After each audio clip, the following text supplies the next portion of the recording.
জান্নাতের ভিতরে লিখেছেন এক এলাকার এক মহিলার ইন্তেকাল হয়েছে, ইন্তেকালের পরে তারে গোসল দিয়া কাফন পরায়া জানাজার নামাজ পড়ে তারে কবরে রেখে এসেছে। কবর দেওয়ার পরে তার ভাইয়ের মনে পড়েছে যে টাকার একটা থলি তো বোনের কবরে ভুলে পড়ে গেছে, ওখানে উঠাবো আর মনে নেই, এতগুলো টাকা কেন কবরে পড়ে থাকবে, যাই একটু গোপনে গোপনে যে টাকাগুলোকে উঠায় নিয়ে আসি। বোনের কবরের কাছে যাইয়া যখন কবরের সামান্য একটু মাটি সরায়া বাঁশটারে ধরে যখন টান দিছে, দেখে যে বোনের কবরে দাউ দাউ করে জাহান্নামের আগুন জ্বলতেছে। জোরে বলেন নাউজুবিল্লাহ। ভাই তো কিসের আবার টাকা আনানি, সাথে সাথে কবরটাকে বন্ধ করে দিয়া মা জননীর কাছে যায় বলতেছে, মা আমার বোন কি পাপ করতো আপনি একটু আমাকে বলেন। মা বলে, বাজান তোমার বোনটা তো অনেক ভালো মেয়েই ছিল। ছেলে বলে, মা তাহলে বোনের কবরে কেন আগুন জ্বলতে দেখলাম, আপনি একটু চিন্তা করেন আমার বোনের কি ত্রুটি আছে। অনেক চিন্তা করার পর তার মা বলতেছে, বাজান তোমার বোনটা তো অনেক ভালো মেয়েই ছিল, তবে তার ভিতরে একটা ত্রুটি আমি লক্ষ্য করেছি, সে সময়ের নামাজটা মোটে সময় পড়তোই না। জোহরের নামাজ ঠেলতে ঠেলতে আসর বানাইতো, আসর ঠেলতে ঠেলতে মাগরিব বানাইতো। ও আমার প্রিয় ভাইয়েরা, পর্দার আড়ালের মা বোনেরা, এত বড় ভালো মহিলা তারপরও কেন তার কবরে আযাব হয়? কারোরই বুঝতে বাকি নাই যে নামাজে অলসতা করার কারণে। এজন্য পর্দার আড়ালে আমার মা বোনেরা রয়েছেন, বর্তমানে সারা দেশের জরিপ হলো পুরুষ শ্রোতা যত তার চেয়ে মহিলা বেশি। দেখবেন বাড়ি বাড়ি অভাব নেই। আমল করেন, 5টা ওয়াক্ত নামাজ ঠিক মতো আদায় করেন। যেই 4টা কাজ যদি কোনো মহিলা করতে পারে, আল্লাহ পাক রব্বুল আলামিন সেই মহিলার জন্য জান্নাতের 8টা দরজা খুলে দেবেন। 1 নম্বরের কাজ হলো আল মারআতু ইজা সাল্লাত খামসাহা, যখন কোন মহিলা 5টা ওয়াক্ত নামাজ ঠিক মতো আদায় করবে। আল্লাহ আমার মা বোনদেরকে আদায় করার তৌফিক দান করুক। একটু জোরে বলেন আমিন। নামাজ তো খালি মহিলারাই পড়বে, তাই না? আমাকে বিটাকেও ভালো লাগবে, কলান্দি খালি মহিলাই করবে, বিটাকেও ভর্তি হবে, আমাকে পড়তে হবে। কোন জায়গা পড়বো? দোকানে, বাড়ি, মসজিদে, জামাতে। কয় ওয়াক্ত না চিনতে রে কোনটি? শীতকালের দিন কোন পক্ষে ফজর তো বা ফজর বাদ না, সব মসজিদে দেখা যায় শীতকালের দিন ফজরের মুসল্লি কেন যেন কম। ফজরে মনে একটু সব কম হয়, তাই না? এই জন্য সবাই চালাক তো, বাকি 4 ওয়াক্ত সব বেশি হয়, ফজরে একটু কম হয়, এই জন্য ফজর কামাই দেয়, তাই না? ফজরের সওয়াব আছে না নাই? জোরে খান, আছে না নাই? বুখারী শরীফে হাদিস, নবী আলাইহিস সালাম বলেন, মান সাল্লাল ইশা ফি জামাতিন ফাকান্নামা কামা নিসফাল লাইল, যে ব্যক্তি ইশার নামাজটা জামাতের সাথে আদায় করলো, সে যেন অর্ধরাত্র দাঁড়ায় ইবাদত করলো। জোরে কোন সুবহানাল্লাহ। আমান সাল্লাল ফজরা ফি জামাতিন ফাকান্নামা কামাল লাইলা কুল্লা, আর যে ব্যক্তি আর একটু কষ্ট করে ফজরের নামাজটাও জামাতে আদায় করলো, সে যেন সারা রাত জেগে জেগে ইবাদত করলো। জোরে কোন সুবহানাল্লাহ। এজন্য মুসলমান অন্যান্য 4 ওয়াক্তের মতো ফজরের নামাজটাও গুরুত্ব সহকারে জামাতে আদায় করব। রাজি আছেন ইনশাআল্লাহ? কে কে আল্লাহকে দেখাই? আল্লাহ দেখবেন, ফেরেশতারা লিখবেন নারায়ে তাকবীর, নারায়ে তাকবীর। আল কোরআনের আলো, আল কোরআনের আলো, নারায়ে তাকবীর। 5 ওয়াক্ত পড়বেন নামাজ। আয় আল্লাহ, আমরা 5 ওয়াক্ত ইনশাআল্লাহ জামাতে নামাজ পড়ব, তৌফিক দেন আমাদেরকে। একটু জোরে বলেন আমিন। আজকে ওয়াজ শুনতেছেন, কোন পক্ষে আজকে ফজর তো বাদ হবে, তাই না? এত রাত পর্যন্ত ওয়াজ শুনলে আজকে ছাড় নাই, তাহলে ফজর কালকে পড়বেন না? এই রাত পড়ে সকালে তো ফজর পড়বেন ইনশাআল্লাহ। আল্লাহ পাক সবাইরে সেই তৌফিক দান করুক। একটু জোরে বলেন আমিন। হাত নামান, হাত নামান। মা বোনদের জান্নাতে যাওয়ার সহজ আমলের ভিতরে 2 নম্বরের আমল ওয়াসামাত শাহরাহা, রমজান মাসের রোজা রাখা লাগবে। আমার মা বোনদেরকে রোজার ব্যাপারে বেশি বলার দরকার নাই, কারণ রোজার ব্যাপারে আমার মা বোনরা যথেষ্ট কটু, ঠিক না? আমরা তো এক রমজানে রোজা রাখি, কোন চাঁদে কয়টা রোজা এখনো হুজুর না জানলেও বিটিরা জানে। তবে আমার যুবক ভাইদেরকে বলতে চাই, তোমরা যারা রোজা রাখো না, কেন রোজা রাখো না ভাই? এরে গত রমজান থেকে এই পর্যন্ত কত মানুষ দুনিয়ার থেকে কবরে চলে গেছে। এখনো রমজানের যেই মাঝখানে কয়েকদিন সময় আছে, এর ভিতরে বহু মানুষ দুনিয়া ছেড়ে কবরে চলে যাবে। আরে ভাই, যদি আল্লাহ পাক আগামী রমজান পর্যন্ত বাঁচায় রাখেন, একটা রোজা আর ছাড়বো না ইনশাআল্লাহ। রাখবো ইনশাআল্লাহ। রমজানের রোজা রাখা চাই। আল্লাহ পাক বলেন, আস-সাওমু লি ওয়া আনা আজজি বিহি, বান্দা রোজা রাখে আমি আল্লাহর জন্য, রোজার প্রতিদান আমি আল্লাহ বান্দারে নিজ কুদরতি হাত দিয়ে দেব। জোরে কোন সুবহানাল্লাহ। যে কোনো ইবাদত যে কেউ কাউকে দেখানোর জন্য করতে পারে, নামাজ মানুষ মানুষকে দেখানোর জন্য পড়তে পারে, হজ মানুষ মানুষকে হাজী সাহেব বলবে বলে হজ করতে পারে, যাকাত মানুষ মানুষকে দেখানোর জন্য দিতে পারে, কিন্তু রোজা কেউ মানুষ দেখানোর জন্য রাখে না। রাখে? যদি রাখতো তাহলে মানুষের সামনে মুখ কালাইরে ঘুরিয়ে বেড়াতো। কিছু লোক আছে না, দেন না, রোজা দেয় না, কিন্তু মানুষের সামনে বাপ নেয় যে মনে হয় রোজা আছে। খাইয়ে পেঁয়াজ ভরে খেয়ে দিয়ে আসে মুখটারে কালা হয়ে খালি জিজ্ঞেস করে কয় মিনিট আছে, আরে কয় মিনিট আছে, আসলে তো রোজা কিচ্ছু না। আপনারা যারা রোজা থাকেন, আপনারাও যদি চাইতেন যে এই কাজ করবেন খাইয়ে দে, আপনারা এরপরে বাবুর মতো ঘুরে বেড়াবেন মুখটারে কালা হয়ে, তা পারতেন না? চৈত্র মাসের রোজা রাখছেন, এরকম মুরব্বী আছেন না এখানে? পিপাসায় ছাতি ফেটে যায়, দুপুর বেলা জোহরের নামাজ পড়বে বলে ওযু করতে আইছে, গালের ভিতরে পানি দেয়, এটাতে পিপাসা, গলা কিন্তু শুকনো, তারপরও সতর্ক যে একটু না দোহে। কথা বলেন ঠিক না? আর ওই যে কুলি অল্ল অজুর কুলি, আল্লাহ আর একটু বসা পানি হতে না যায়, এজন্য 3 বার কুলি, এরকম পক্ষে 9 বার ঝাপটালে বাইরে। এই যে আপনার বাড়ির পাশে নদী, আপনি যদি ওইখানে রমজান মাসের দিনের বেলায় গোসল করতে যাইয়া দুনিয়ায় ঘরে খালি আবার বউ দেহে ফেলতে পারে, কিন্তু এই পানির ভিতরে ডুব দিয়ে যদি পানি খান কেউ টের ভাবে? কিন্তু তারপরও আপনি কেন খান না? বলে দুনিয়ার কেউ যদিও টের না পায়, একজন টের পাবেন, তিনি কে? ওই আল্লাহর জন্য মানুষ রোজা রাখে। আল্লাহ তাই বলেন, আস-সাওমু লি ওয়া আনা আজজি বিহি, বান্দা রোজা রাখে আমি আল্লাহর জন্য, রোজার প্রতিদান আমি আল্লাহ কাউরে দিয়ে দেব না, আমি আল্লাহ বান্দারে রোজার প্রতিদান নিজ হাতে দান করব। জোরে কোন সুবহানাল্লাহ। মুহাদ্দিসিনে কিরাম এই আজজি বিহি কে উজজা বিহি পড়েছেন। উজজা বিহি অর্থাৎ বান্দা যে রোজা রাখতেছে আমার জন্য, রোজার প্রতিদান যাইদি বান্দারে দেওয়া হবে না, রোজার প্রতিদান আমি আল্লাহ নিজে। জোরে কোন সুবহানাল্লাহ। আমারে দিয়ে দেব, এই তুই রোজা রাখছিস আমার জন্য, আমারে দিয়ে দিলাম তোরে। জোরে কোন সুবহানাল্লাহ। এজন্য মুসলমান রোজা রাখা চাই, আল্লাহ তৌফিক দান করুক। একটু জোরে বলেন আমিন। কাজেই রমজান মাসে দিনের বেলায় আমাদের বাজার ঘাটের কোন দোকানে পর্দা ঝুলানো যাবে না, পর্দা দিতে হবে ঘরে। তাহলে ঘরে পর্দার নামে খবর নাই, সেই পর্দা যে রমজান মাসের দিনের বেলায় দোকান কেউ ওখানে বিধি রেখেছে, এই জন্য কেউ না দেয় বলে, এই জন্য পর্দা দিচ্ছে। ওর ভিতরে ঢুকে ঢুকে খায়, খাইয়েন না ভাই। আমিও মরে যেতে পারি, আপনিও যাইতে পারেন, যদি আল্লাহ বাঁচায় রাখে। আর ওই দিনে খাওয়া রমজানে খাবো না ইনশাআল্লাহ। রাজি আছি না ভাই? আল্লাহ সবাইকে তৌফিক দান করুক। একটু জোরে বলেন আমিন। মা বোনদের জান্নাতে যাওয়ার সহজ আমলের ভিতরে 3 নম্বরের আমল হলো ওয়া আতাআত বালাহা, স্বামীর কথা মতো চলতে হবে। কার কথা মতো? জোরে খা। এই জায়গা শতকরা 99.5 জন মহিলা ফেল। স্বামীর সাথে যে আলাপ ব্যবহার করে তা দেখিয়ে বুঝার কোনো কায়দাই নাই, জোরে স্বামী না তার বাড়ির চাহর, বুঝার কোনো কায়দা নেই।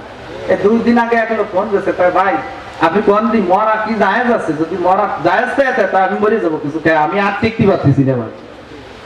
তার জন্য এত চেষ্টা করি, তার মনটা জোগানোর জন্য জীবনটা দিয়ে দিই, সারাদিন গাদার মতো খাটি, তারপরেও তার মনটা জোগাতে পারলাম না। দিন ভরে খ্যাস খ্যাস খ্যাস খ্যাস করবেই করে।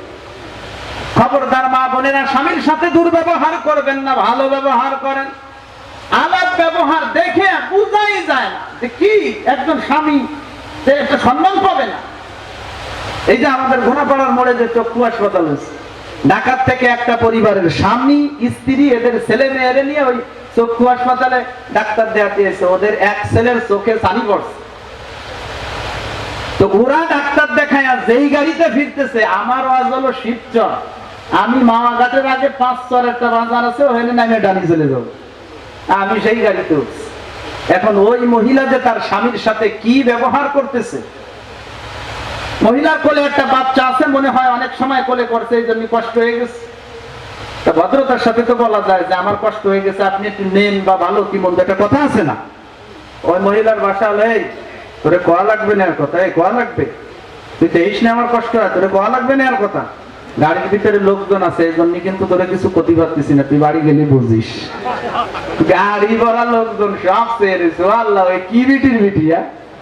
গাড়ি ভরা মানুষের ভিতরে যদি এই মহিলা তার স্বামীর সাথে এই ব্যবহার করতে পারে, ওই মহিলা যদি তার স্বামীর খালি ফাঁকা করে একা পায়, তাহলে কি চেষ্টাটা চেষ্টি করে একটু আন্দাজ করে দেয়। খবরদার আমার মা বোনেরা, স্বামীদের সাথে দুর্ব্যবহার করেন না। সরকারে তো জাহান নবী আলাইহিস সালাতু ওয়াস সালাম একদিন সাহাবায়ে কেরামদেরকে নিয়ে হেঁটে যাইতেছেন, হঠাৎ করে একটা উট এসে নবীজিকে সিজদা করলো।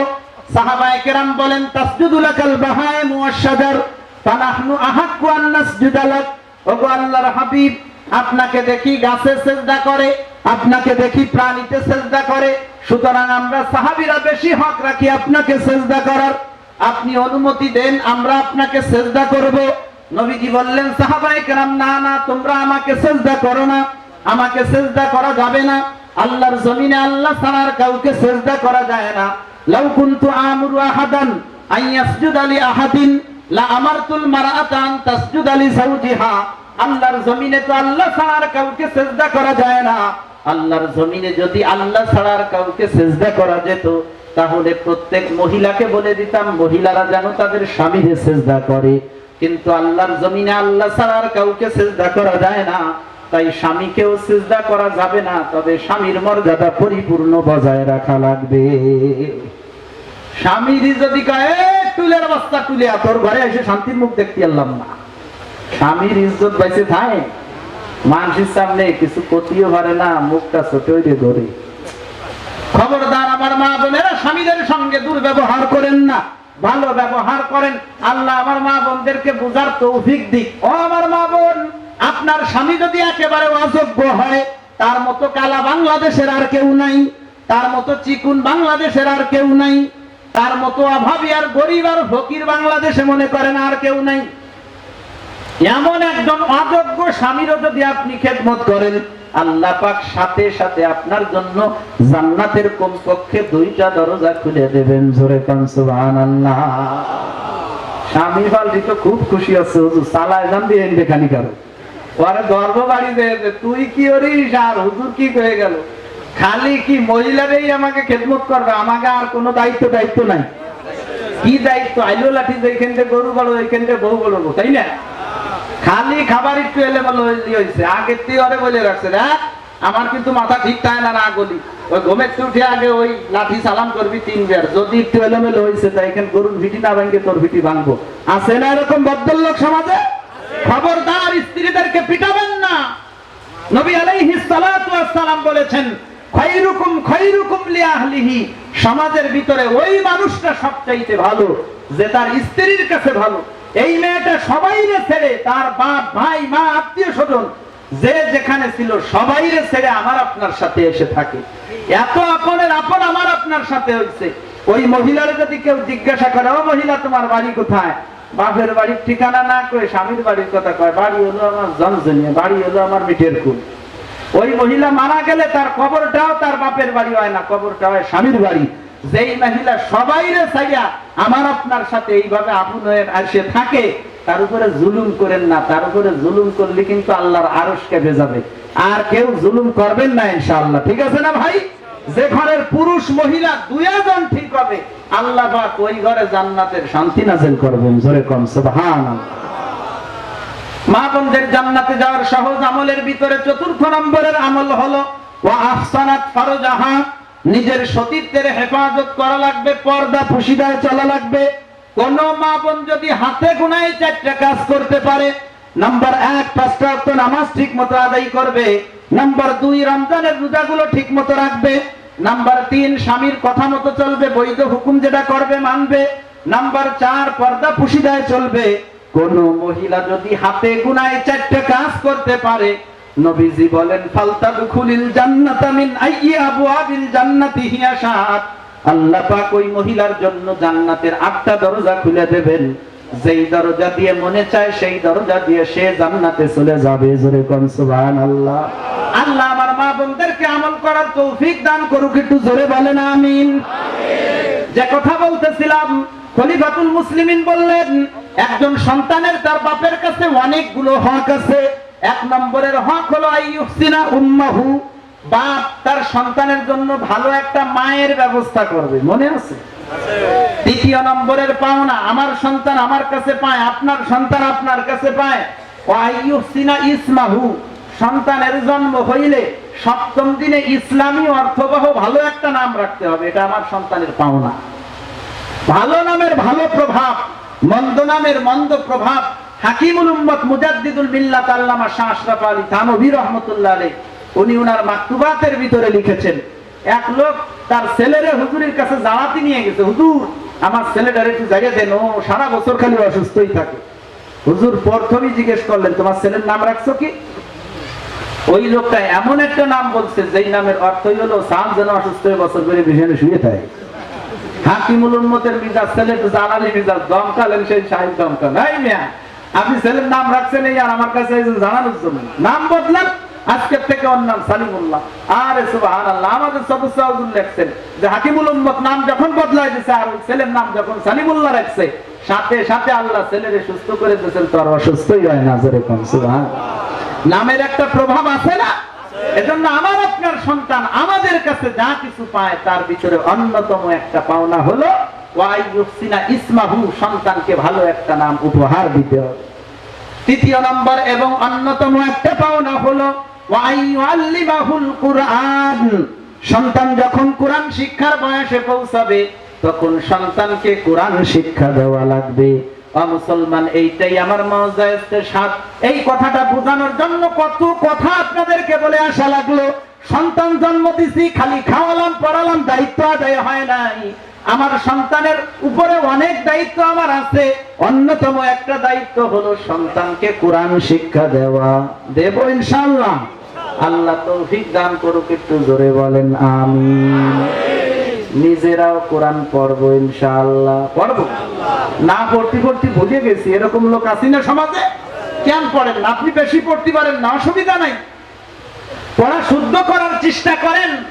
আপনি পড়াটা শুদ্ধ করার চেষ্টা করেন আর পড়ে যান, বাইরে গেলে অসুবিধা নাই। বুখারী শরীফে হাদিস, নবীজি বলেন মান ক্বারাআল কুরআন ওয়া ইয়াতাআতাউ ফীহি ওয়া হুয়া আলাইহি শাক লাহু আজরান, যে ব্যক্তি কোরআন পড়ে আর কোরআন পড়তে গেলে খালি ঠেসে যায়, আটকা যায়, আল্লাহ পাক তারে ডবল সওয়াব দেবেন। জোরে কোন সুবহানাল্লাহ। চিন্তা নাই, আমি ভর্তি গেলে আমার কষ্ট হয় না, আপনি ভর্তি গেলে আপনার কষ্ট হয়, আপনি পড়ার সওয়াব হবেন, কষ্টের সওয়াব হবেন। জোরে কোন সুবহানাল্লাহ।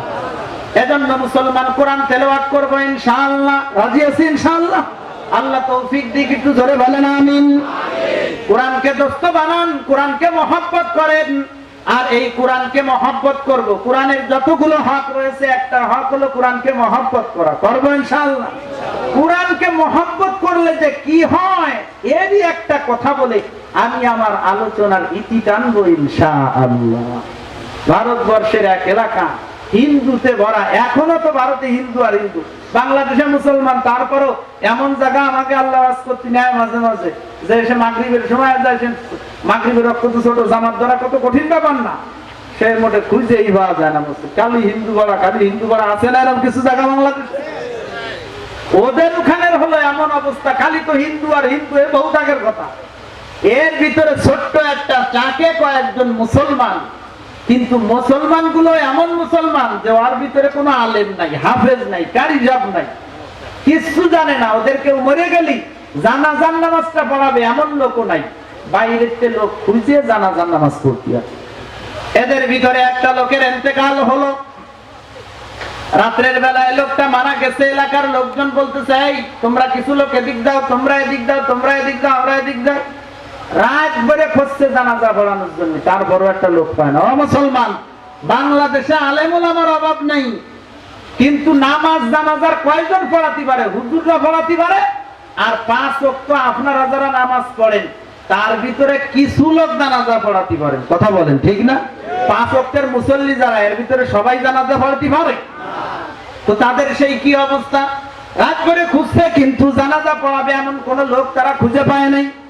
সকালবেলা মুরব্বীরা পরামর্শে বসছে, কি করবো? এইভাবে নিয়ে বসে থাকলে তো জানাজা ছাড়াই কবর দেওয়া লাগবে।